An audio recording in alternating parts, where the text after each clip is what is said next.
is Wednesday the 27th of September. We are at Comedy Bandits at the Railway Tavern in Clapham. Got a lot of history, it seems, or recent history with this gig.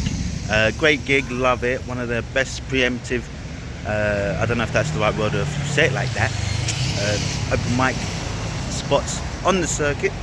I feel historically that I don't do very well in South London, and yeah, a lot of my material tends to just be not the level of feedback that I'm accustomed to up here in the good lands of the north. So I'm going to try some different stuff today. I've got a new bit, which is for some reason I'm delving into this black stuff even more, and I actually thought that might be part of the issue sometimes, with just kind of like, I don't know, the way I am or the way I sound, but I've just been getting this feedback about me being too black, or my material is too black, and for some reason I feel like I got to talk about it on stage, because I find it quite funny, and I don't know, seems to be working, but we'll see. I will enjoy Comedy Bandits, I always do. I just hope the audience does. Yeah.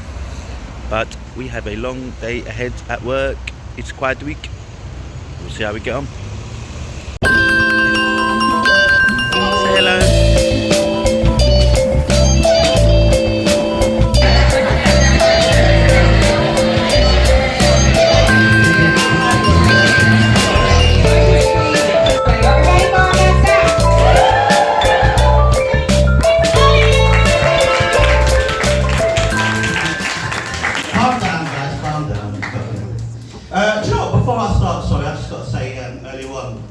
Someone made that jab about North Londoners not knowing what Panama is, right? I'm from Islington, North London. Of course we know where Panama is.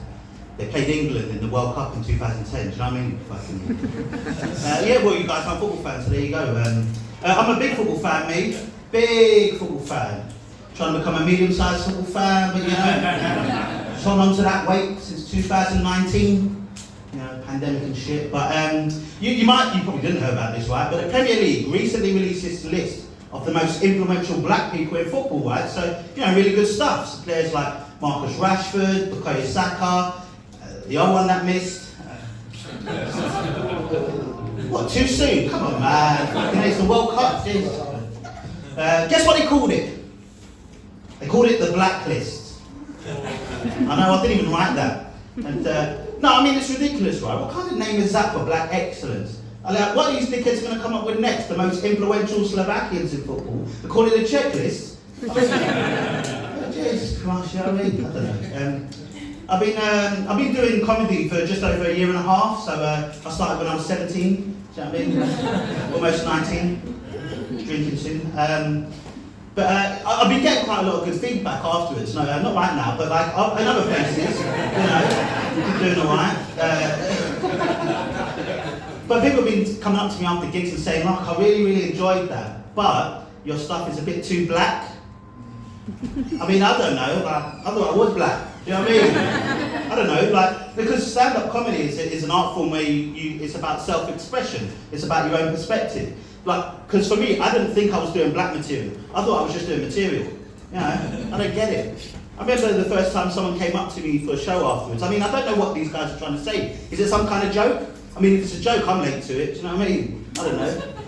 Now, the first time someone said that to me after a gig, I almost spit my fried chicken out. It was outrageous. Shut.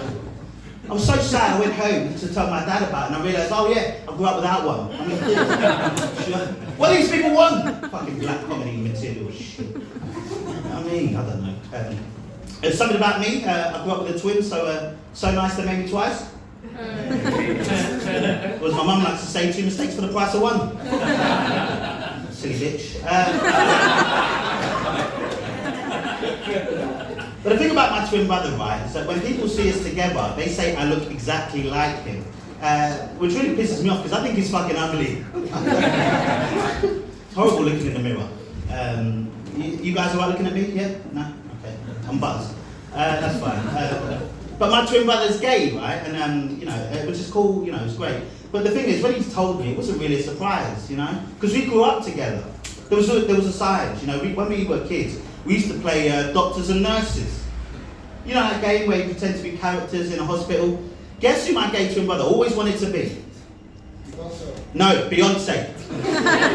Always the risk issue. You You know what I mean? Work-related injury. Don't know. You know what I mean? Yeah, I don't know. But you know that stereotype where you know, women apparently love gay guys, right? That makes my brother think that when we used to go out, he's like a really, really good wingman. Let me tell you this. If your gay twin brother tells you he's a good wingman, it's an absolute lie. It's merely a distraction. You'll be the one standing there with 3 drinks and 2 handbags, watching them grind up on the girl that you like. Man, that shit's unfair. No? Alright, horrible. So, yeah. But you know, when my brother came out, he came out when he was 18. And you know, it was great. He was telling friends and family and things like that. The only problem I had is I'm a big homophobe. big homophobe. Trying to become a medium-sized homophobe, you know, but still holding on to that hate. No, of course not. I used to bath naked with a gay guy. I'm not homophobe. Did anyone here grow up with like a really annoying dad? Yeah? Must be nice. That's really showing off at this point. Ridiculous.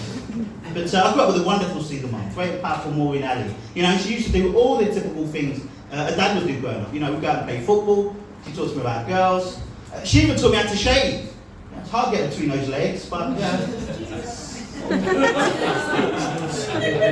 a good boy, I'm a good son. What can I say? What can I say? I mean, I'm such a good boy, right? Whenever my mum used to get mad at me when we were kids, right? She used to say, she used to tell me to go get a slipper so she could discipline me. And I bloody would. Fucking idiot. But when she was really mad, she used to say shit to me like, you carry on that shit, I'll send you to live with your dad. Which doesn't really sound that bad, but the problem with that is, we didn't know where that was. Yeah? You guys grew up with that, so you don't even know what I'm talking about. You know what I mean? But you guys have been absolutely silent. I've been Chris Ali. Thank you very much.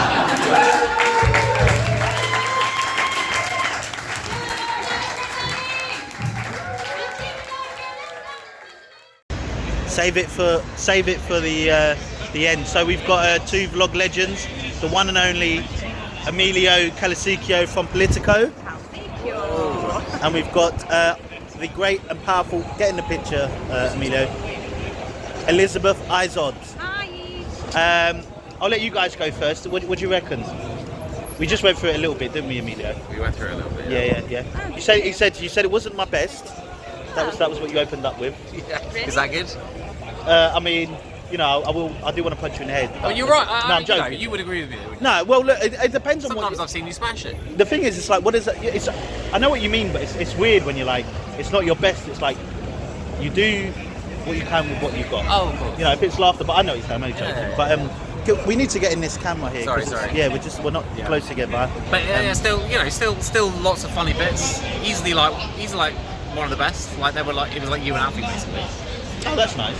Yeah. What was Alfie? He was the last guy. Oh, right, yeah. Yeah. I thought it was pretty quick fire. I liked it. My one? Yeah. Oh, I was just trying to get through it. Like you kind of stitched together a lot of things that I've seen on other times, but you did it in quite a way that I think was becoming of the fact that you knew that the crowd were quite slow. Yeah. And that you would. And I think you did well. I thought. I mean, maybe it was my own laughter. No. I mean, I was talking to you earlier about trying that new bit in the middle. Yeah. I saw you laughing at some of my jokes. So We're your best audience. And I rarely laugh at anything. Yeah, that is very true. He doesn't laugh. He doesn't really show emotions in general. Look, you can see that now. And that's a peep show. So I thought that having the fact that you've got lots of different bits and you can just pick little I thought that was sections good. of like sort of the best sections of each of them. Yeah. Is a strong point. They weren't so sure about your mother's minge. Yeah. They were a bit like, "Ooh." You got to be on side for that, but that's fine. That joke's supposed to I've kind seen of it not be land a big laugh. Yeah. Has your mum ever seen you do a show? She saw the opening, like the showcase. She's not been seen. Okay. Yeah, so maybe one day. Have you told her that you do that joke about show? No, I can't tell her that sort of stuff. But do you think like the middle section of the new bit? What do you reckon? Has it got some legs to it? You might have to define what you. Yeah, it was the bit about people coming up to me after shows and saying that I've got black material. Oh yeah, I did like that a lot actually. Yeah. Yeah, I mean, because you had that whole thing with the girl that was on before you as well.